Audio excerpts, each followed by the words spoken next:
Hello friends, class 6 के RS. Agarwal में हम एक्सरसाइज 10A स्टार्ट कर दिए थे, जिसमें हम 3 क्वेश्चन तक सॉल्व कर चुके थे और आज हम 4 क्वेश्चन से सॉल्व करना स्टार्ट करेंगे। क्वेश्चन नंबर 4 में देखिए लिखा है कि mister Sahay and his wife are both school teachers and earn ₹16,800 and ₹10,500 per month respectively. Find the ratio of. यहाँ पे मिस्टर सहाय और मिसेस सहाय जो है दोनों स्कूल टीचर्स हैं और दोनों लोगों की पर मंथ की सैलरी यहाँ पे दी हुई है, तो हमें क्या निकालना है, रेशियो निकालना है। तो किसका रेशियो निकालना है, पहले बोला है mister Sahay income to his wife income, ठीक है, तो इसका हमें निकालना है। तो यहाँ पे देखिए मैंने यहाँ पे लिख लिया है दोनों लोग की अर्निंग, ठीक है। यहाँ पे रेशियो निकालना है मिस्टर सहाय और मिसेस सहाय का, तो यहाँ पे ये रेशियो का फॉर्म में लिख ली हूँ। फिर यहाँ से इसको क्या कर ली हूँ, ये रेशियो का मतलब A/B के फॉर्म में है, तो फिर यहाँ पे A/B के फॉर्म में इसको लिखी हूँ। ये 2 0 से 2 0 कैंसिल हो गया है, बचा क्या 168 और 105। हमें इसको और सॉर्ट करना है, तो हमें क्या करना है, इसका HCF निकालना पड़ेगा। HCF मैंने निकाला है तो इसका HCF 21 आया है। फिर 21 से मैं दोनों वैल्यू को डिवाइड की हूँ, डिवाइड करने पर ये आया है 8/5, मतलब कि 8:5 के, ठीक है। इसका जो रेशियो निकला है वो क्या निकला है, 8:5। ऐसे ही क्वेश्चन सेकंड में क्या बोला है, missus Sahay income to her husband income, मतलब पहले क्या दिया था मिस्टर सहाय और फिर उनकी वाइफ का। अभी यहाँ पे थोड़ा सा उसी को उल्टा कर दिया है, पहले उनकी वाइफ का दे दिया फिर हस्बैंड का दिया हुआ है, तो सेम वही रहेगा, बस आपका रेशियो जो है वो उल्टा हो जाएगा। जैसे यहाँ पे देखिए इसमें क्या था, ये पहले था ये बाद में था, मिस्टर सहाय का अर्निंग पहले थी और मिसेस सहाय की अर्निंग बाद में थी, लेकिन यहाँ पे उल्टा पूछ रहा है, तो यहाँ पे जो है वो मिसेस सहाय की अर्निंग पहले हो जाएगी और फिर मिस्टर सहाय की जो अर्निंग है वो बाद में हो जाएगी, ठीक है। अपॉन में लिख दी हूँ, सेम वही काम क्यों है, कैंसिल कर दी हूँ, और ये भी 21 से सेम डिवाइड होगा। इसको डिवाइड करने पे यहाँ पे पहले डिवाइड क्यों, तो 5 आया तो 5 ऊपर हो जाएगा और 8 नीचे हो जाएगा। तो ये आपका जो रेशियो होगा मिसेस सहाय इनकम का और मिस्टर सहाय इनकम का 5:8 के फॉर्म में, ठीक है। थर्ड बोला है mister Sahay income to the total income of 2, मतलब कि मिस्टर सहाय का इनकम रेशियो टोटल इनकम जो दोनों लोगों का है, ठीक है। तो सबसे पहले हम क्या कर लेंगे, दोनों लोग का टोटल इनकम निकाल लेंगे ऐड करके। यहाँ पे मैंने टोटल इनकम निकाल लिया है और फिर रेशियो निकालना है, तो मिस्टर जो सहाय हैं उनकी ये इनकम थी और टोटल इनकम ये हुई, ठीक है। अपॉन के फॉर्म में लिखेंगे A/2 के फॉर्म में, A/B के फॉर्म में, कैंसिल हुआ 2 0, और इसका भी जो HCF मैंने निकाला है वो 21 ही आया है। तो फिर दोनों की वैल्यू को मैं 21 से डिवाइड कर दी हूँ। 21 से डिवाइड करने पे इसकी जो वैल्यू है वो 8/13 आया है, मतलब कि मिसेस सहाय जो इनकम है मिस्टर सहाय, सॉरी यहाँ पे मिस्टर है, ठीक है। थर्ड वाले क्वेश्चन में मिस्टर बोला है, mister Sahay income ratio total income जो है वो आपका 8:3 के फॉर्म में है। 5 क्वेश्चन देखिए दिखा है, रोहित अर्न्स इतना एंड सेव इतना पर मंथ। रोहित जो है वो इतना अर्न कर रहा है और पर मंथ इतना सेव भी कर रहा है, तो हमें इसका रेशियो निकालना है, इसकी सेविंग का रेशियो, फिर इसके एक्सपेंडिचर का रेशियो और फिर इसके एक्सपेंडिचर एंड सेविंग का रेशियो, ठीक है। तो यहाँ देखिए मैंने यहाँ पे इसके जो इनका इनकम है और सेविंग मैं लिख ली हूँ। इनकम सेविंग निकालना है, ठीक है, इनकम सेविंग निकालना है, तो यहाँ पे क्या हो जाएगा, पहले रोहित की इनकम हो जाएगी, इनकम यहाँ पे रेशियो सेविंग, यही पूछा था ना, इनकम रेशियो सेविंग, तो इनकम रेशियो सेविंग हो जाएगा। इनकम यहाँ पे ये है रेशियो और सेविंग यहाँ पे ये है। अपॉन के फॉर्म में मैंने लिख दिया है, फिर दोनों का HCF निकाला है, तो 612 HCF आया है, तो दोनों को 612 से डिवाइड कर देंगे, तो जो इसका आया है वैल्यू 25/2, मतलब जो इनकम आपकी इनकम रेशियो सेविंग है वो क्या हो जाएगा 25:2 हो जाएगा।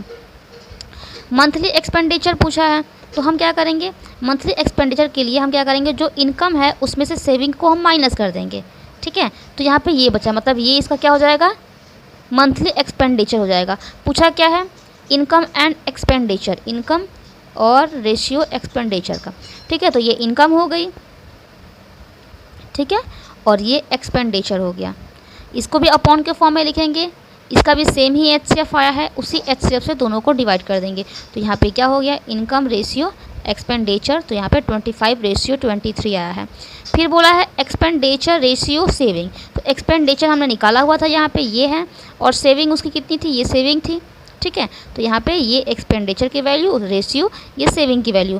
फिर यहाँ भी इसको भी क्या की हूँ, A/B के फॉर्म में रखी हूँ, फिर दोनों का HCF निकाली हूँ, और फिर जो HCF आया है उसको यहाँ पे मैं डिवाइड करके ये वैल्यू रख दी हूँ। तो ये हो गया एक्सपेंडिचर रेशियो सेविंग जो कि 23:2 के फॉर्म में है। ठीक है, अगर आपको नहीं समझ में आ रहा होगा थोड़ा सा आप रिपीट कर लीजिएगा, और अगर आप चाहते हैं कि मैं आपके सामने ही सॉल्व करूँ तो आप वो भी कमेंट में करिए, मैं डायरेक्ट आपको सॉल्व करते टाइम बताऊँगी। यहाँ पर तो मैं सॉल्व कर लेती हूँ ताकि जो हमारा टाइम है वो सेव हो पाए, मतलब ज़्यादा टाइम कंज्यूम ना हो, वीडियो बहुत लंबी ना हो जाए इसलिए। ठीक है, 6 देखिए 6 कह रहा है the ratio of the number of male and female workers in a textile mills.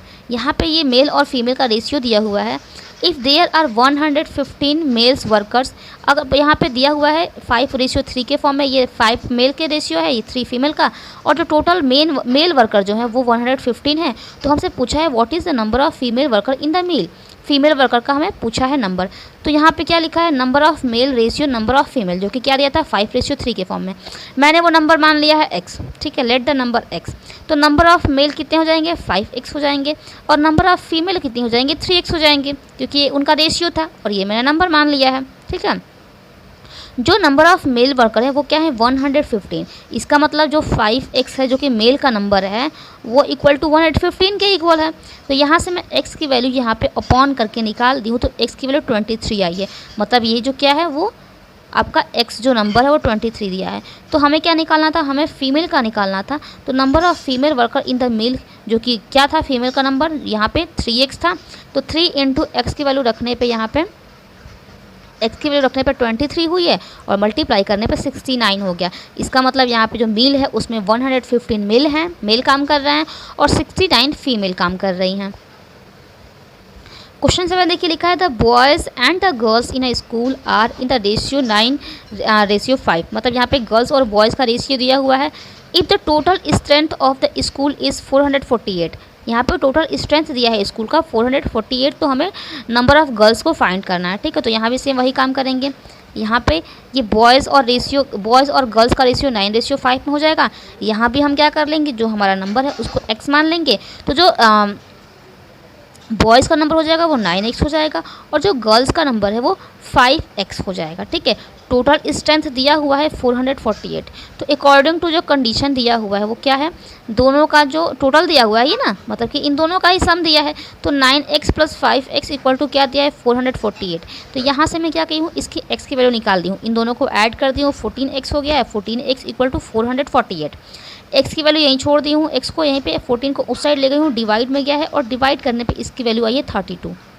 तो यहाँ पे नंबर ऑफ़ बॉयज़ निकालना है, तो 9x था तो 9 × 32 हो जाएगा 288, और नंबर ऑफ़ हमें गर्ल्स निकालना है जो कि 5x थी, मतलब कि 5 × 32 जो कि आपका क्या हो जाएगा 160। तो हमसे पूछा क्या था, हमसे पूछा है ये find the number of girls. तो यहाँ पे आपका यहाँ पे बॉयज़ और गर्ल्स दोनों के यहाँ पे नंबर फाइंड हो गए। ठीक है, 8 नंबर क्वेश्चन देखिए। 8 नंबर क्वेश्चन में आपका लिखा हुआ है divide 1575 between Kamal and Madhu's in the ratio 7/2। ये इतना जो पैसा है उसको डिवाइड करना है कमल और मधु में, लेकिन रेशियो जो दिया हुआ है वो 7/2 के रेशियो में हमें इसको डिवाइड करना है। ठीक है, तो हम क्या कर लेंगे, कमल और मधु का जो रेशियो दिया है वो 7:2 दिया है, तो हम दोनों का रेशियो का टर्म ऐड कर लेंगे। ठीक है, तो मैंने यहाँ पे लिखा हुआ है सम ऑफ द रेशियो टर्म।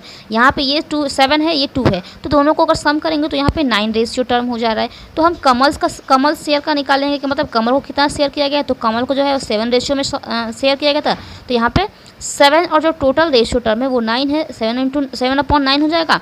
और रुपीज़ कितना था 1575, यहाँ से इसको डिवाइड की हूँ तो 175 हुआ है, और फिर 175 को 7 से मल्टीप्लाई की हूँ तो 1225 आया है। मतलब कि कमल को जो दिया गया है वो 1225 दिया गया है। ठीक है, उसी तरह मधु का शेयर निकालेंगे कि मधु को कितना दिया गया है, तो मधु को 2 रेशियो में दिया गया था, तो 2 टोटल यहाँ पे रेशियो टर्म, और दिया कितने रुपए में दिया जा रहा है, तो यहाँ पे 1575 में ही दिया जा रहा है। ठीक है, तो यहाँ से ये डिवाइड हुआ, इसकी वैल्यू भी 175 ही हुई। फिर इन दोनों को मल्टीप्लाई करने पे 175 को 2 से मल्टीप्लाई करने पे इसकी वैल्यू क्या आ गई 350 आ गई। ठीक है, मतलब कि 350 मधु को दिया गया है और 1225 जो है वो कमल को दिया गया है।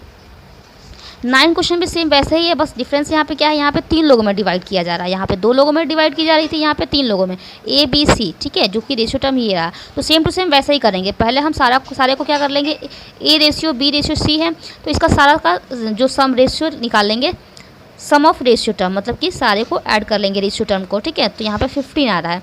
तो अगर ए का शेयर निकालेंगे तो ए जो है वो 3 रेशियो में दिया जा रहा है, तो यहाँ पे क्या हो जाएगा 3 अपॉन टोटल रेशियो टर्म, और यहाँ पे दिया कितने जा रहा है तो 3450 में दिया जा रहा है।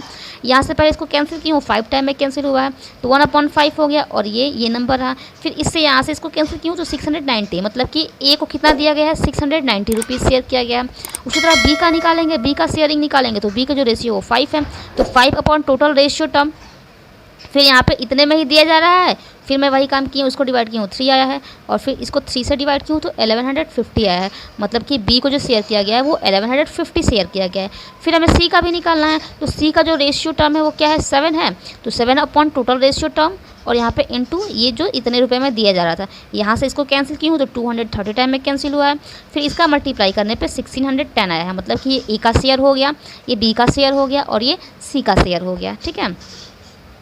10th नंबर क्वेश्चन देखिए, 10th में कह रहा है 2 numbers are in the ratio 11:2, मतलब कि 2 नंबर है जो कि 11:12 के फॉर्म में है, और जो उनका ऐड है, जो उनका सम है दोनों नंबर का वो 460 है। तो हमें क्या करना है, हमें वो नंबर फाइंड करना है।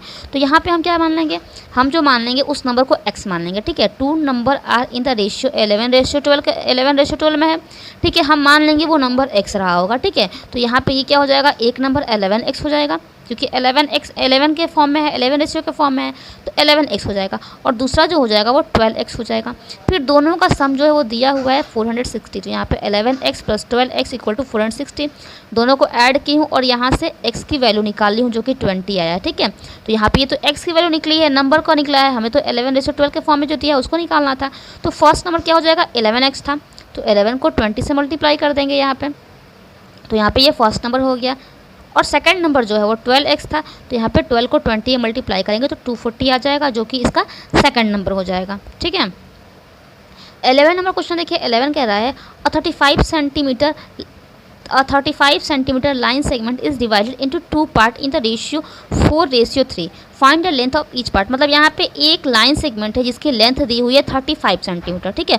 उसको 2 पार्ट्स में डिवाइड किया गया है, तो दोनों जो है वो इक्वल पार्ट में नहीं डिवाइड किया गया है, 4:3 के फॉर्म में डिवाइड किया गया है। तो हमें उसका लेंथ पता करना है, तो यहाँ हम क्या मान लेंगे, यहाँ देखिए ratio of 2 part of line segment 4:3 के फॉर्म में है, तो जो इसका टोटल रेशियो टर्म हो जाएगा वो क्या हो जाएगा, दोनों को ऐड कर देंगे, ये क्या हो जाएगा इसका टोटल रेशियो टर्म हो जाएगा। तो अगर हमें फर्स्ट पार्ट का निकालना है तो हमें फर्स्ट पार्ट 4 दिया है, 4 का निकालेंगे तो 4 अपॉन टोटल रेशियो टर्म, और टोटल कितना था 35 सेंटीमीटर का था, यहाँ से कैंसिल हुआ है, कैंसिल कर दी हूँ, और यहाँ पे ये मल्टीप्लाई कर दी हूँ, मतलब जो फर्स्ट पार्ट है वो 20 सेंटीमीटर लेंथ है, और जो सेकंड पार्ट है वो 3 रेशियो के फॉर्म में था, तो 3 upon total ratio term into 35 में ही था, तो यहाँ से ये इसको कैंसिल की हूँ और यहाँ पे मल्टीप्लाई की हूँ तो 15, मतलब कि जो एक लेंथ दिया हुआ था, लाइन सेगमेंट जो दिया हुआ था जो 35 सेंटीमीटर का था, उसको 2 पार्ट्स में कट किया गया है, तो एक जो है वो 20 सेंटीमीटर का लेंथ है और दूसरा जो है वो 15 सेंटीमीटर का लेंथ है। 12th नंबर क्वेश्चन देखिए, लिखा है a factory produce electric bulbs, यहाँ पे एक फैक्ट्री जो है वो इलेक्ट्रिक बल्ब प्रोड्यूस कर रही है। अब कह रहा है कि if 1 out of every 10 bulb is defective, मतलब कि 10 बल्ब में से एक बल्ब जो है वो डिफेक्टिव है, मतलब ख़राब है, ठीक है। 10 बल्ब है उसमें से एक जो है वो ख़राब निकल जा रहा है, तो कह रहा है कि and the factory produce 630 bulbs per day, और जो फैक्ट्री है वो रोज़ 630 बल्ब बना रही है, उसमें से 10 बल्ब्स में से एक बल्ब जरूर जो होगा डिफेक्टिव निकल जा रहा है। तो हमें पूछा है कि find the number of defective bulb produced each day, तो 630 बल्ब्स में से कितने डिफेक्टिव बल्ब आएंगे, क्योंकि 10 बल्ब में से 10 अगर बढ़िया अच्छा बल्ब है उसमें से एक ख़राब निकल जा रहा है, तो जो टोटल पर डे बन रहा है वो 630 बल्ब बन रहा है, तो उसमें से कितने ख़राब बल्ब्स निकल जाएंगे, ठीक है। तो इसको देखिए कैसे मैंने लिखा हुआ है, यहाँ देखिए ये जो टोटल नंबर ऑफ दिया हुआ है bulbs, number of bulbs produce each day 630 bulb हो रहा है। यहाँ देखिए out of 10 bulb 1 is defective, मतलब कि 10 बल्ब में से एक बल्ब जो है वो डिफेक्टिव निकल जा रहा है। तो हम क्या करेंगे, अगर हमें डिफेक्टिव बल्ब निकालना है तो हम इसको क्या करेंगे, 600 हमारे टोटल जो दिया हुआ है बल्ब का, उसमें हम क्या करेंगे 10 से डिवाइड कर देंगे, तो 63 हो जा रहा है। इसका मतलब यहाँ पे क्या हो जाएगा, जो डिफेक्टिव बल्ब होंगे 630 बल्ब में से 63 जो बल्ब है वो आपके ख़राब निकल आएंगे, ठीक है। बाकी की जो रेस्ट क्वेश्चन है जो आपका क्या है 13 से लेके 20 तक, वो मैं आपको नेक्स्ट वीडियो में प्रोवाइड करूँगी। वीडियो अच्छी लगी है तो लाइक कर दीजिए, चैनल पर नया है तो चैनल को सब्सक्राइब कर दीजिए। वीडियो हेल्पफुल आपको लगती है तो आप इसे फ्रेंड के साथ भी शेयर करिए, और अगर वीडियो अच्छी लगे तो प्लीज़ लाइक भी करिए, इससे हमें क्या होगा, मुझे और मोटिवेशन मिलता है, तो मैं आपको और अच्छे से पढ़ाऊँगी, ठीक है। Thank you.